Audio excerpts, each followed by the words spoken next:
આજની ધર્મકથા. પ્રણામ. શાસન સમ્રાટ અને એમનું આ જગતમાંથી મહાપ્રયાણ. એક એવા દિવ્ય પુરુષ કે જેમને આ જગતમાંથી વિદાય થવામાં કોઈ જ સંકોચ કે કોઈ જ પ્રકારનો વિકલ્પ ન આવે,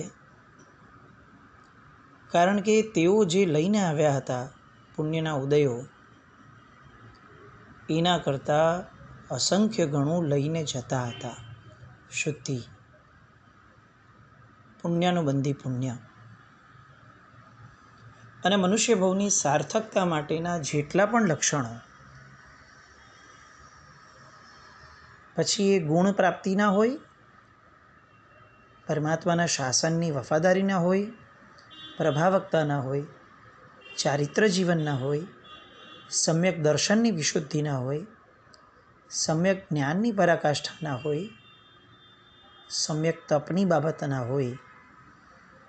એક ક્ષેત્ર એવું નથી કે જે ક્ષેત્રને શાસન સમ્રાટે ફક્ત સ્પર્શ્યું નહીં, પૂર્ણપણે માણ્યું ન હોય. અને જેણે પૂર્ણપણે માણ્યું છે એની વિદાય એ બહુ સંતુષ્ટિપૂર્વકની હોય.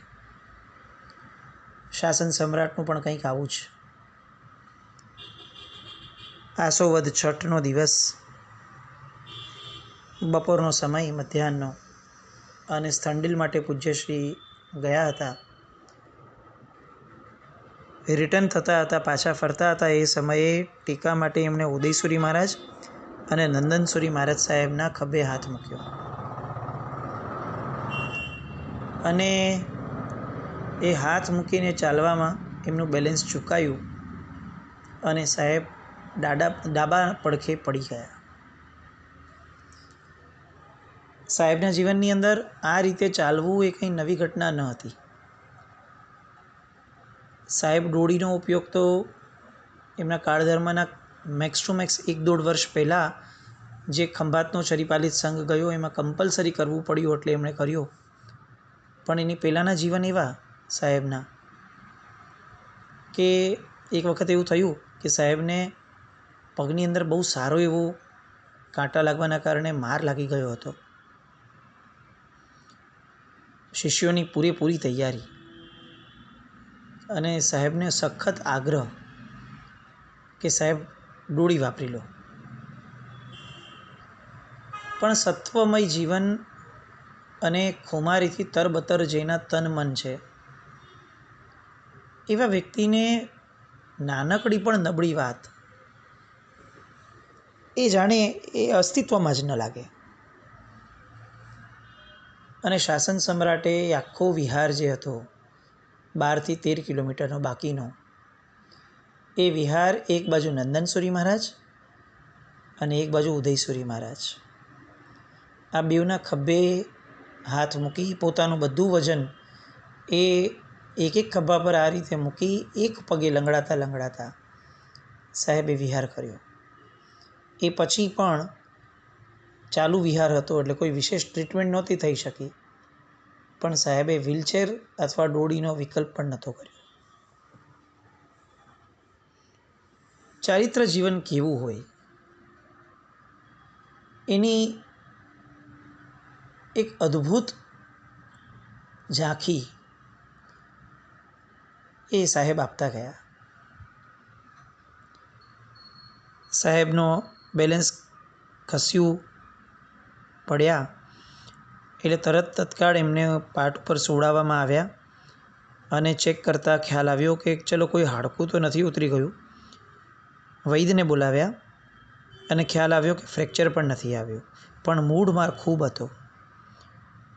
ડાબા પગનું ગોઠણ અને પિંડીનો ભાગ ત્યાં વ્યવસ્થિત સોજો પણ આવી ગયો હતો. મહુવા સાહેબનું જન્મસ્થળ અને જેને ભગવાન તરીકે આખું જગત પૂજી રહ્યું હોય એના જન્મસ્થળની અંદર તો એ કેવા પૂજાતા હોય એ કલ્પના જ કરવી રહી. અદ્ભુત રીતે લોકો અડીખમ રીતે, એમાંય દાદાની જ્યારે તબિયત ડાઉન લાગે ત્યારે તો જાણે એમ લાગે કે આખું મહવાનો સંઘ ખડે પગે સાહેબ માટે ઊભો હોય. એ રીતે તાત્કાલિક ધોરણે તલના તેલનું માલિશ, પીળિયાનો લેપ, શેક વગેરે શરૂ કરાયા. સ્થાનિક હાડવૈદને બોલાવવામાં આવ્યા. હાડવૈદે પણ કીધું કે કંઈ વિશેષ નથી, પણ મૂઢ માર વધારે જણાય છે, માલિશ વગેરે ઉપચારોથી આરામ થઈ જશે ને પાટો બાંધી આપ્યો. પડખાની અંદર માર લાગ્યો હતો. વેદનાઓ કેવી હોય આપણે સમજી શકીએ છીએ. અને એ વેદનાઓમાં જાણે હજી ઉમેરો થવો હોય, કરવો હોય, એ રીતે એમને સળેખમ એટલે કે ઉધરસનું એક ખોખરિયું એવા આવ્યા કે જેના કારણે પાંસળીઓ હલી ગઈ રીતસર. એક તો અશક્ત અવસ્થા, એમાં ઉધરસનું જોર, અને એમાં વળી પડી જવાવાળા બનાવનીથી થયેલી પીડા, આ બધાના કારણે દુખાવો અસહ્ય થયો. પણ આ અસહ્ય વેદના એ ફક્ત અને ફક્ત એમના શિષ્યોના મુખ ઉપર અને સંઘના મુખ ઉપર વર્તાય. જેને ખરેખર પીડા થઈ છે એ વ્યક્તિના મુખ ઉપર પીડાનું નામ શેષ પણ નહીં. નંદનસુરી મહારાજે ઉદયસુરી મહારાજને એ સમયે જણાવ્યું એકલામાં કે આપને કંઈક નવીનતા નથી દેખાતી? અને ત્યારે ઉદયસુરી મહારાજ સાહેબ બોલ્યા કે સાહેબને આજ સુધીમાં અનેક વાર પીડાઓ થઈ છે, પણ આ બધી જ પીડાઓ કરતાં આ વખતે સાહેબની પીડા જેટલી પીકની છે એના કરતાં વધુ પીકની સાહેબની પ્રસન્નતા છે. જીવનકાળ દરમિયાન આ ઉદયસુરી મહારાજ સાહેબના શબ્દો હતા કે મેં મારા જીવનકાળ દરમિયાન આટલા પ્રસન્ન સાહેબને આ પૂર્વે ક્યારેય નથી જોયા. એ પ્રસન્નતા શેની હતી એ વિચાર બધાના મગજની અંદર, બધાનું મગજ કોરી ખાતું હતું. પણ છતાંય સાહેબની આનંદ મગ્નતા જોઈ અને બધાને પણ એક આનંદ જેવો ભાવ પ્રગટ્યો. આસોવદ સાતમે ભાવનગરથી હાડવૈદને બોલાવવામાં આવ્યા. એમણે ઝડપથી સારવાર પ્રારંભી અને ઘણી રાહત થઈ. 2 દિવસે પાટો ખોલવામાં આવે અને 4 જ દિવસની અંદર તો સોજો ઓલમોસ્ટ નીલ પર આવતો ગયો. રાજનગરથી જેસર, ભાવનગર વગેરેથી ઘણા ભક્ત શ્રાવકો પણ આવી અને આવજાવ કરવા લાગ્યા. સાહેબને હવે એ સોજામાંથી ઘણી રાહત થઈ. પણ ત્યાં ફરી આસોવદ દસમ અને પૂજ્યશ્રીને, જેને એમના જીવનમાં જોડિયા ભાઈ તરીકેનો રોલ પ્લે કર્યો હતો, એવો તાવ આવ્યો. માંદગી એક પછી એક આવતી જતી હતી. સાહેબના શિષ્યો બધું જોઈ રહ્યા હતા, કદાચ થોડી ઘણી સમજણમાં પણ હતા, પણ એમણે સમજવું ન હતું. કારણ કે આ એક એવું સત્ય હતું કે જે સત્ય કોઈનાથી પણ જીરવાય એવું ન હતું, અને એ દિશા તરફ કોઈએ જોવું પણ નહોતું, વિચારવું પણ ન હતું. આસોવદ દસમના દિવસે આખો દિવસ માટે સાહેબને 103 ડિગ્રી તાવ રહ્યો. 3 વાર ઉલટી થઈ. બધાની માટે બહુ મોટો ચિંતાનો વિષય થયો. ડૉક્ટર આવ્યા, એમણે પણ ચેક કર્યું. વૈદ આવ્યા, એમણે ચેક કર્યું, દવાઓ આપી, ઔષધિઓ વગેરે ચાલે છે. 11ના દિવસે તાવ 101 ઉપર આવ્યો. ધીમે ધીમે નોર્મલ થતો ગયો. પણ ફરી પાછું સાંજ પડતા થર્મોમીટરનો પારો અને ટેમ્પરેચર એ બે જાણે સંતા કુકડી રમતા હોય એમ પારો 104 અને 101ની વચ્ચે રમીએ જ રાખતો. અડધા પોણા કલાકમાં તો, એટલે રાત સુધીમાં તો 105 પર તાવ પહોંચી ગયો. અને એ સમયે એક મહાત્માને ધ્યાનમાં આવ્યું કે પૂજ્યશ્રી પોતે જ આવું ઘણીવાર કહેતા કે આ રીતનો ભયંકર તાવ આવે તો તાત્કાલિક ધોરણે કાંસાના વાટકાથી પગે ઘી ઘસવાનું કામ ચાલુ કરવું જોઈએ. અને સાહેબને એમના જીવનની અંદર કેટલાક મહાપુરુષોની વયાવચ આ રીતે કરતા એમના શિષ્યોએ જોયા પણ હતા. અને એટલે તરત જ એ મહાત્માએ આ મંગાવ્યા કાંસાના વાટકા વગેરે અને બધી વ્યવસ્થા કરાવી અને શ્રાવકો પાસે ધડાધડ ઘસાવાનું ચાલુ કર્યું. બરાબર રાતના 12, 12:30 અને 1 વાગ્યા એટલે ટેમ્પરેચર નોર્મલ થયું, 99 થયું.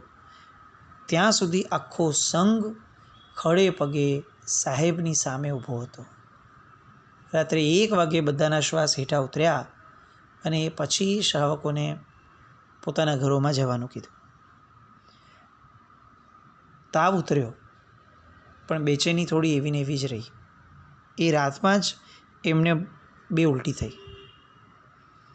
ઘેનના કારણે સંથારામાં જ રહ્યા અને ઠલ્લા પણ થઈ ગયા. આ બધાના કારણે નબળાઈ બહુ જ વિશેષપણે આવવા લાગી.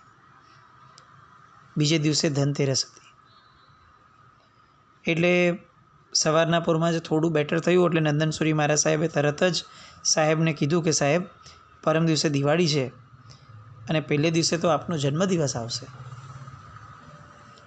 અને ત્યારે જાણે પોતે કોઈ અગમવાણી ભાગતા હોય એ રીતે પૂજ્યશ્રીએ નંદનસુરી મહારાજને કીધું, આપણે ક્યાં દિવાળી જોવાની છે?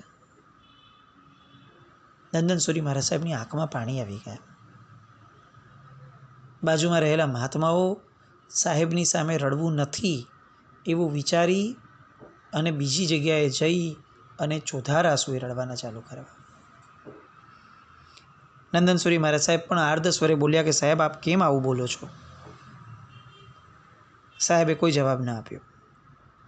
કેટલાક કલાકો ગયા. બપોર પછીથી એ સાહેબે નંદનસુરી મહારાજ સાહેબને બોલાવીને કીધું કે નંદન, તું જરા મારી બાજુમાં બેસ, મને બહુ કંઈક ગોઠતું નથી. અને નંદનસુરી મહારાજ સાહેબ બાજુમાં બેઠા. ધીરે ધીરે પૂજ્યશ્રીએ અનેક સમુદાયને લગતી, શાસનને લગતી, તીર્થોને લગતી ભલામણો મંદ સ્વરે ધીમે ધીમે એ નંદનસુરી મહારાજ સાહેબને કહેવાની ચાલુ કરી. સૂચનાઓ ઘણી બધી જે આપવા જેવી લાગી એ પણ આપી.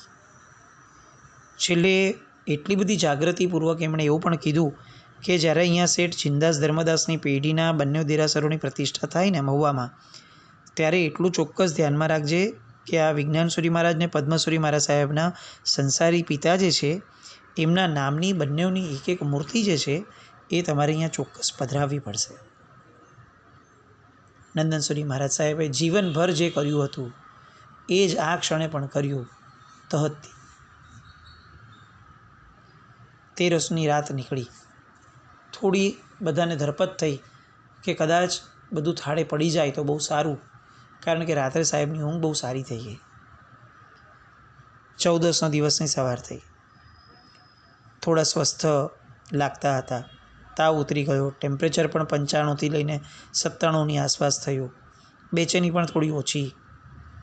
પરસેવો થતો હતો. અને એક જણે આવીને સાહેબને શાતા પૂછી અને સાહેબે બહુ સહજ ભાવે કીધું કે મને ઠીક નથી. અને ત્યારે સામે બેઠેલા વ્યક્તિના મોઢામાંથી નીકળી ગયું, તો આ વખતની અમારી કોઈની દિવાળી સારી નહીં જાય સાહેબ. અને સાહેબે જાણે એનો પ્રતિભાવ આપતા એવી રીતે મોઢું હલાવ્યું અને ઈશ્વરની ઈચ્છા એમ કરી અને આંગળી આકાશ તરફ દેખાડી. બધા ગમગીન થયા. એ દિવસે રાજનગરના મુખ્ય શ્રાવકોએ મોટા ડૉક્ટરોને તપાસવા માટે બોલાવેલા. એ લોકો આવ્યા. બધું થરલી ચેક કર્યું અને એમણે ખાસ વિશેષપણે જણાવ્યું કે સાહેબને મોસંબીનો રસ વપરાવો, કારણ કે બીજો કોઈ ખોરાક તો જતો જ નથી.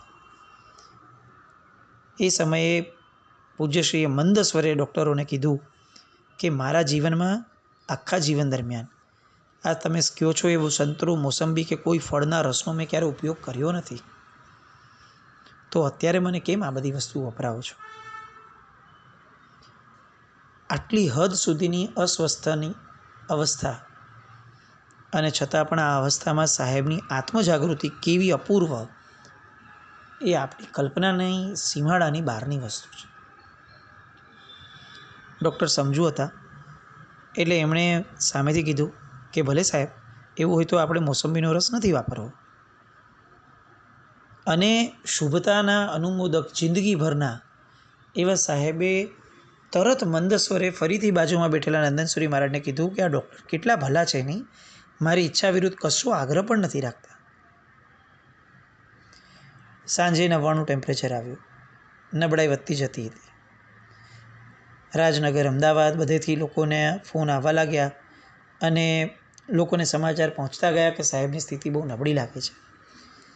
રાત્રે પંખી પ્રતિક્રમણ થયું. પૂરી નિરાંતથી અને સંપૂર્ણ ઉપયોગપૂર્વક સાહેબનું પ્રતિક્રમણ થયું અને સાહેબના મોઢામાંથી શબ્દ પણ નીકળ્યો કે આજે પ્રતિક્રમણ બહુ સારી રીતે થઈ ગયું. એ પછી બધાને એવું લાગ્યું કે હવે આજે થોડીક સાહેબની તબિયત બેટર છે, તો ચાલો આજે આપણે ઘરે જઈએ. અને પૂજ્યશ્રી પાસે ભાવનગરના કેટલાક શ્રાવકોએ રજા માગી એટલે સાહેબે ના પાડી. અને તો પણ આ લોકોએ કીધું કે સાહેબ ચોપડા પૂજન કરીને તરતથી આવી જશું. એટલે સાહેબે કીધું કે તારે જવું હોય તો તું જા. અને ભાવનગરના મુખ્ય જે કહી શકાય એવા કેટલાક શ્રાવકો ગયા. રાત પડી, સાહેબને ઊંઘ ના આવે. સાધુઓ અને શ્રાવકો આખી રાત સેવામાં હાજર રહ્યા. આમને આમ રાત્રિ પસાર થઈ ગમે તેમ કરીને અમાસની સવાર પડી. વર્ધમાન સ્વામી ભગવાનના નિર્વાણ કલ્યાણકનો મહાન દિવસ. સવારનું પ્રતિગમન કર્યું અને તરત એમણે નંદનસુરી મહારાજને બોલાવીને પૂછ્યું કે નંદન, સૂર્ય કેટલા વાગે ઉગે છે? એટલે નંદનસુરી મહારાજ સાહેબે કીધું કે સાહેબ 6:37. સાહેબે કીધું કે જો આજે નવકારસીનો સમય થાય ને એ પહેલાં મને કોઈ મહેરબાની કરીને પચકાણ કે દવા વગેરે માટે પણ કોઈ આગ્રહ કરતા નહીં. અને આજે હું આખા દિવસમાં પાણી સિવાય એક પણ વસ્તુ વાપરવાનો નથી. બન્યું પણ એવું જ. તબિયતો એ રીતે જ બગડી રહી, અસ્વસ્થતા, કે આખા દિવસમાં સાહેબ ફક્ત એક જ વાર પાણી વાપરી શક્યા. બીજી એક પણ વસ્તુ સાહેબે વાપરી પણ નહીં. 11, 11:30 થયા અને તબિયત બગડવાની શરૂ થઈ. ટેમ્પરેચરની વધઘટ થઈ, ઠલ્લા થયા, ઉલટી થઈ, નબળાઈ સખત હતી. સંઘ આખો ચિંતિત વદને ઊભો છે. બધાના મનમાં સતત અને સખત રીતે પ્રાર્થનાનો દોર ચાલુ છે. પણ આ બધા વચ્ચે પૂજ્યશ્રીના મુખ ઉપર એક અપૂર્વ અને ઉપશમપૂર્ણ પ્રસન્નતા જોવા મળતી હતી. એક શાંતિમય તેજ, એ જાણે એમની તાવની ગરમી, નબળાઈ, બેચેની આ બધાને ઓવરરૂલ કરી અને એક મહાપ્રયાણ માટેની પોતાની પૂર્ણ તૈયારી થઈ ગઈ હોય અને જાણે બધું ભાથું તૈયાર કરીને બેઠા છે હવે. અને હવે પ્રવાસ ખેડવા માટેની બધી જ અનુકૂળતાઓ છે. એવો એક નિરાંતનો અને નિશ્ચિંતતાનો ભાવ સાહેબના મુખ ઉપર આવવા લાગ્યો. મહુવામાં વાત ફેલાતી ગઈ કે આજે દાદાની તબિયત વધારે બગડી છે અને ઉપાશ્રયની અંદર સેંકડો માણસ આવવા લાગ્યા. જૈન, જૈનેતર બધા જ. બપોર પછી ફરીથી એ ડૉક્ટર આવ્યા. એમણે તપાસ્યું અને હાલત બહુ ગંભીર લાગી. એટલે તરત જ એમણે નંદનસુરી મહારાજ, અમૃતસુરી મહારાજ અને ઉદયસુરી મહારાજ સાહેબને બહાર બોલાવીને કીધું કે હાર્ટ માટે એક ઇન્જેક્શન આપવાની બહુ જરૂર દેખાય છે.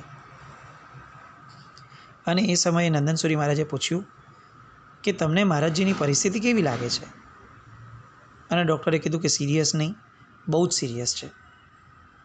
અને આ જવાબ સાંભળીને નંદનસુરી મહારાજે એમને મળેલા ઘડતરનો એક બહુ જ જબરદસ્ત પ્રતિસાદ જાણે બહાર નીકળતો હોય પડઘો, એ રીતે એમણે ડૉક્ટરને કીધું કે મહારાજજીએ આખી જિંદગી આખીમાં એક ઇન્જેક્શન લીધું નથી. એટલે એ લોકો એમને ક્યારે પણ ઇન્જેક્શન લેવાનો વિચાર પણ ન આવ્યો. એ પક્ષપાતી નહોતા ઇન્જેક્શનના. તો અત્યારે આવી સ્થિતિમાં ઇન્જેક્શન આપવું એ મને વ્યાજબી નથી લાગતું.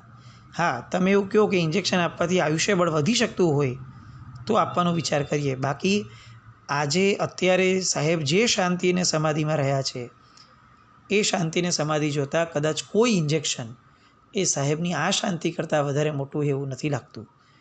ડૉક્ટર સહમત થયા, ઇન્જેક્શન નથી આપવું. અને બધા જ હવે જાપ વગેરે સાંજે 5ની આસપાસનો સમય થયો અને બધા શાંતિથી બહાર બેઠા. મુનિશ્રી ધુરંધર વિજયજીએ શુદ્ધ ઉચ્ચારપૂર્વક પ્રતિક્રમણ કરાવડાવ્યું, સંથરા પોરસીની વિધિ કરાવડાવી, સમગ્ર જીવરાશિ સાથે ખામણા કરાવડાવ્યા. અને સાહેબ એટલા નિશ્ચિંત થઈને જાણે બહુ જ ગાઢ ચિંતનની અંદર હોય, શિષ્યો ઉપર અમિદ્રષ્ટિ, કૃપાદ્રષ્ટિ વહાવતા હતા કે બધાને એવું લાગ્યું કે જાણે સાહેબને કંઈ જ નહીં થાય.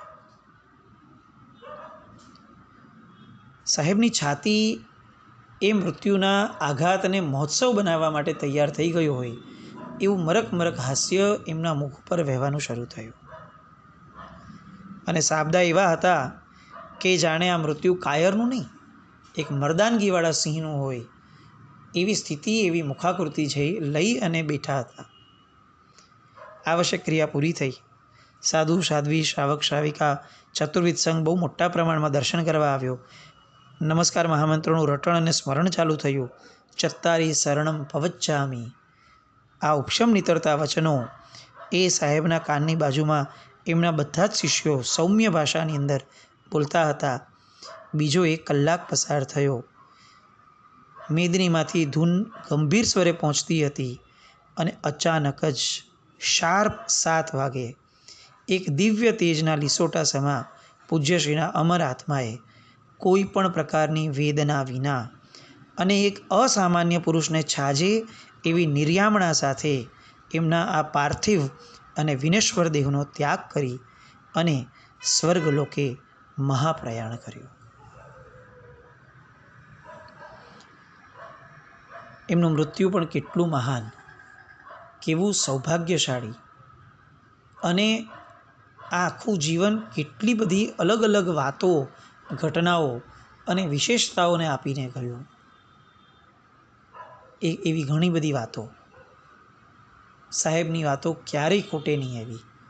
પણ આવતીકાલે ફરીથી એકવાર આ જોઈએ કે સાહેબ જે જગતને આપતા ગયા છે એનું સંસ્મરણ ફરી એકવાર કાલે કરી અને પછી શાસન સમ્રાટની આ જગતની અંદર રહેલી હાજરીને જિંદગીભર પોંખવાના વચન આપી અને આ મહાપ્રયાણને આપણે પચાવીએ.